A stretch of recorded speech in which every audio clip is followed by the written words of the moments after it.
This is Maja of Forever Still, and you're listening to Louder. So I'm backstage with Maja of Forever Still. How are you? Hi, I'm good. How about you? I'm very good. Very good. Good to hear. And surprisingly, it's not your first time to the UK, but I missed you the last time. Too bad. Yeah, and you came here as a headliner the first time. Yeah, we were actually next door at the Unplugged venue, just beside the one we're playing today, the O2 Academy. So was it not a bit risky or scary to come here for the first time to the UK as an unsigned band and be a headliner? It wasn't too bad. We've had a couple of trips over here, and the reason we went over here was because we had a lot of people demanding we went here, so it made a lot of sense to us to come over here both times. So it has been fun that way, and we're happy being back here as support as well. Yeah, and I think many know that you just signed to Nuclear Blast. So the first few runs and the first 3 EPs were kind of do-it-yourself. Yes. And unsigned, independent. So what made you change your mind and going with a label? It has never been about changing our mind for us. It has always been for us about finding the right label, because we have gotten a handful of offers before, but at that point we didn't find a label that could really offer us something that we couldn't already do ourselves. And we needed someone who, like Nuclear Blast, actually wanted to push the band and had the opportunity, the possibility to push the band, and they liked what we did already, so they just wanted us to continue the way we did, and just with a bigger push in promotion. And I know that the album, Tie Down, is some sort of a mix of the first 3 EPs. The first 2, yeah. The first one we released independently was Breaking Free in 2013, and that's independent from the whole trilogy. Then we released Scars and Save Me as EPs, and then the full album, which consisted of those 2 EPs as well as 4 new songs, making up 3 parts. And sitting with you for the last few seconds and listening to the album, I kind of see a collision of characters. The album is really dark and sad, and you're smiling and nice and welcoming, so where does it come from? Well, that's a good thing, because I get it all out in the music, so I'm able to function like a normal human being. No, but really, it is for me and for Mikkel, who writes as well. It's an outlet, so definitely all the things that build up inside, those are the ones we get out in the music. And usually, just like in therapy, it's the darker stuff, the very heavy emotional stuff that you need to work through to function as a normal human being for the rest of the time. Okay, and going over the lyrics, it sounded like at least one of you, if not both of you, went through some either hard breakups or just difficult relationships. Yeah. Is it better now? Definitely, because it's gone.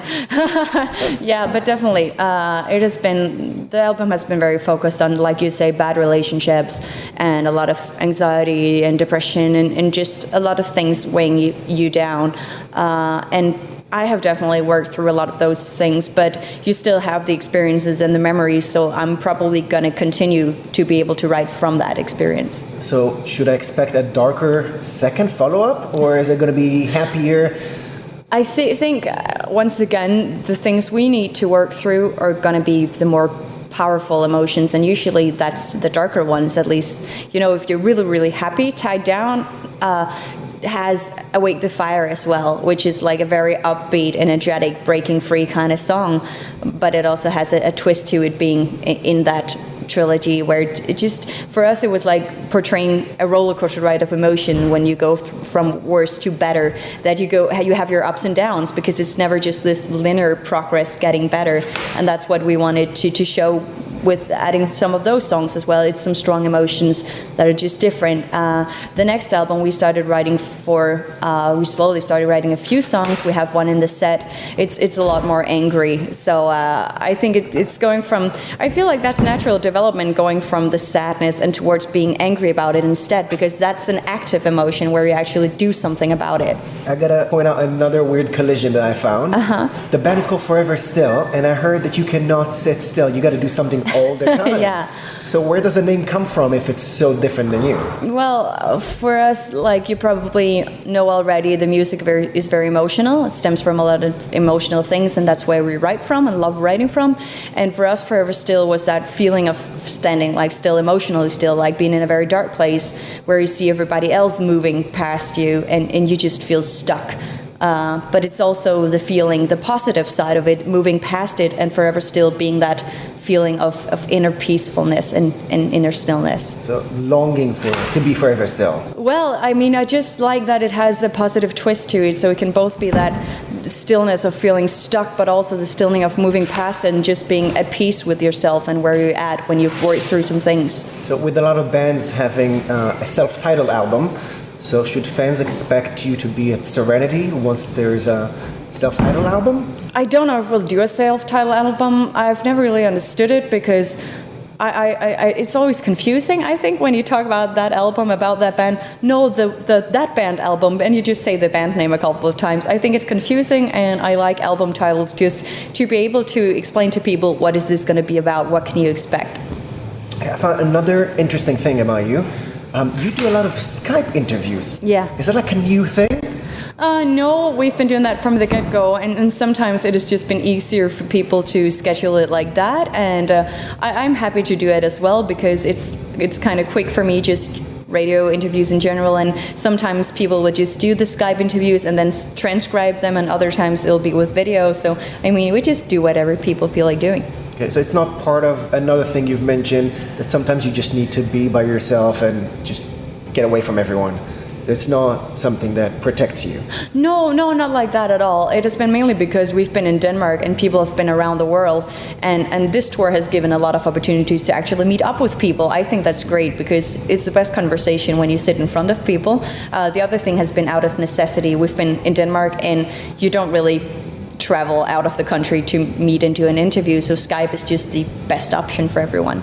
And I wondered, I know you have cats. Yeah. Did they come with you on tour? Oh, I wish. I mean, I miss them so much. I just have one because the other one died earlier this year. Yes, very traumatizing for me at least. It was my baby.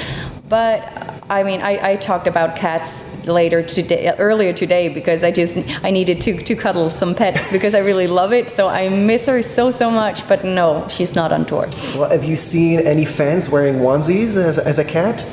No, I don't think so. I'm not sure that is the next best thing. Do you think? Well, we're not going to go there now. I heard that Ben is scared of cooking.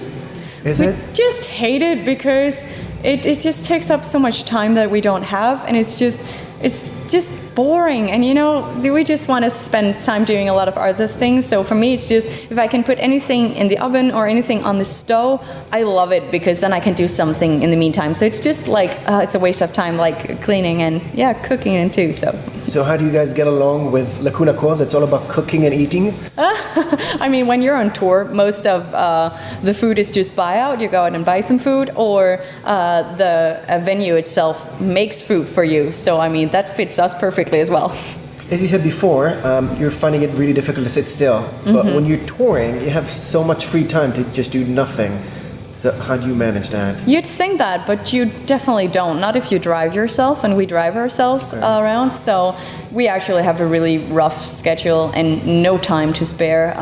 We usually drive to the venue in the day, then we're there 3. We set up drums, we do sound check, we get ready, do our makeup, I do interviews, then we get on stage and we play, then we go to merch, and then we're home by 2 in the morning, and then we get up again at 9. So, I mean, we basically have no time to spare. Nothing changed. Nope. And I was wondering, you mentioned in the past that you spent a lot of time answering fans' emails. Mm-hmm. So since you got bigger and now you have a label, did anything change? No, not in the way we do it, just in the amount of input we get on Twitter, Facebook, etc. And that started happening as well when we were just independent, because we grew steadily like that. So we still spend as much time doing that. We just can't get back to everyone like we could from the get-go when we had like 1,000 followers. Now our Twitter is over 100,000, and people tweeting us and messaging us every day. We try to get some every day, but of course we can't reach everyone. And if I'm mistaken, in the past you had a cover on stage of 9 Inch Nails? Yeah. Do you still do that? We don't on this tour. This was for the last round we did. It was a lot of fun. We just like the punk energy. It's the song Wish, so it's very upbeat and just aggressive and energetic, and we wanted that in our set, and we love the band, so we thought, why not? And it was well received and very fun to do. And how about on-stage collaborations for this tour? Anything? We did do, actually, I did go and perform Enjoy the Silence with Lacuna Coil in Prague, which was really, really cool, but the reason we did it was that we had some technical difficulties. They couldn't figure out what was in the house, so they had to cancel our show. So it was like to make up for that, which was really sad, but I mean, at least something good came out of it. So there's nothing continuously happening? Unfortunately not, but it would be fun. We had a lot of fans saying, I hope they do that in Insert City here. So, but we'll see. So can we expect some collaborations with Lacuna Coil for the future? That'd be fun. Album? That'd be fun. We haven't talked about it, but I mean, we have definitely talked with our label about doing collaborations for the future album or other people's future album. So I'm sure it's going to be in the cards. Maja, anything else you want to say to fans and listeners before we say goodbye? I think I'm good. You've been through a lot of very good questions, I think. Okay. Thank you very much for your time. Pleasure.